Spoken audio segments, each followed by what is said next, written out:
welcome back to Backstage. I'm your host, Mr. Magic, alongside my good buddy, Mr. Wayne Davis. And thank you again for taking time out on your busy schedule to sit in with me today. And yeah, we were talking about those old hotels, man. You know, the Marriott and Luz Beach, and you know, I mean, you've been from end to end. And in that time frame, and all the music you've played, all the songs you've covered, was there ever a point, any originals that came out of it? Oh yeah, quite a few along the way.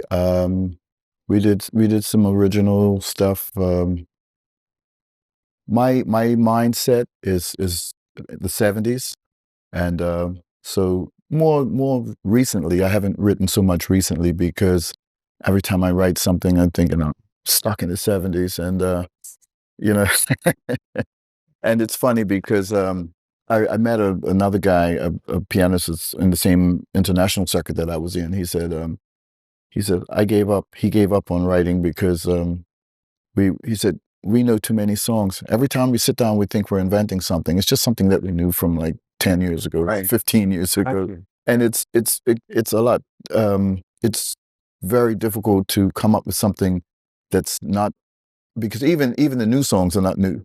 That is true. So That is, I basically right now with my solo show, especially like at Frog and Onion, I change a lot of lyrics and I do a lot of funny stuff, and it's a little bit different to when I'm playing in a 5-star dining room. You know, I'll do the classics like the Nat King Cole, Frank Sinatra, Dean Martin. Oh, you're talking the difference between a piano bar and a bar. Exactly. You know, and the styles that you play. So you basically cover it all in that aspect. Yes. So when I travel, one month I may be in you know, jeans and t-shirt, you know, beer jugging pub, and next month I could be in a 5-star tuxedo playing in the dining room. You know, so it's great, and I love it all. I love it all, and I'm so happy that I chose to go that way, and it's kept me working and it's kept me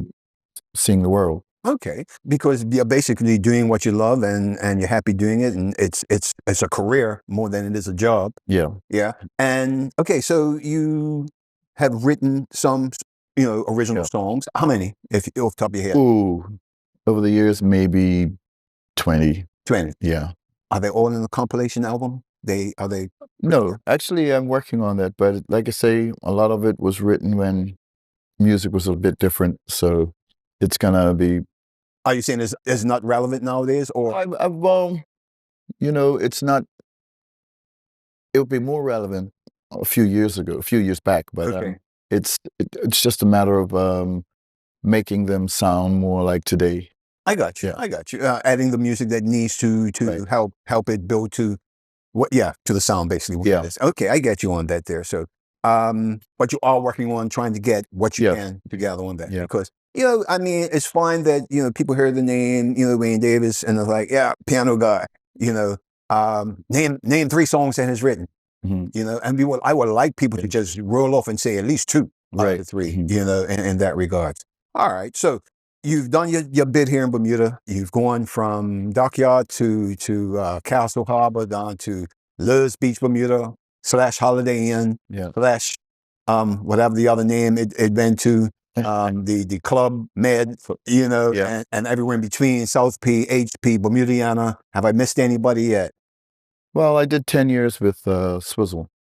I did the entire time. Swizzle was at South Shore. From the entire from the entire up there, okay, and then the Frog and Onion, I'm still there. I've been there for 13 years now. Okay, so it's I did I was house band at the Elbow Beach for many years. A lot of people, when they first came to know Twice, was at Cock and Feather. Yes, we were together way before that. I mean, we were at Elbow Beach maybe 4 or 5 years before we ever went to Cock and Feather, and prior to that, we had Family BDA, which was same 2 guys plus 3 others. And the thing is, I was going to ask you, how many times have you reinvented yourself? You know, a few times. Yeah, a few times. Does the music change within that? Well, yeah, because what I do now, if you had told me back then I would be doing this, I would say no. No, I told you that. I did tell him that. I told him 10 years from there, you're going to be playing in a bar somewhere. I said no. No, I always thought my talent was getting the right guys together and making them sound like a good band. And I did the music and I did the business. If I wanted someone to sing, I hired a singer. If I wanted a front man, I hired a front man. If I want, and that's how it went. And back in those days, we had 5, 6 pieces. And then it broke down to a trio for a long time, then just a duo. And as it broke down, I was doing more and more. And I realized I could do it. And one night, at Cock and Feather, we're playing, and something was wrong with one of the instruments, so I'm talking to the audience, and they're dying in laughter. I'm like, these guys think I'm funny. So I started incorporating a little bit more joking and stuff. And as I moved on to play on my own, I found that, even more. I could sit there for 15 minutes and just talk trash, and they loved it. Right. So it just opened up a whole new door for me. So to do this type of thing, I do at Frog and Onion. And it's been a lot of fun. It's been a lot of fun. So your repertoire of music, and I say this because like I said, I've known you a long time, and I know what you have done. Are you bringing in like the new era of music into your style right now? I mean, I know the classics will always be, yeah, and you can hit a note, and your audience will know right away what song's coming up just by that one note. They know this. Have you thrown in some surprises to bring some, Yeah, well, there's some artists out there there's still some good music out there, and some good music? Yeah, there's some. Okay. A lot of the new, really new stuff is just not for you. Yeah, exactly. Okay. It's not for me. It's not for you. And so when I add new material, it's usually I go back for it. I don't come forward for it. I go back for, and do stuff from other eras that I haven't done before. Pre-70s or after the 70s? I would say as far as 80s, and after the 80s it's very few and far between. Okay, all right. But there are some really great songs out there now.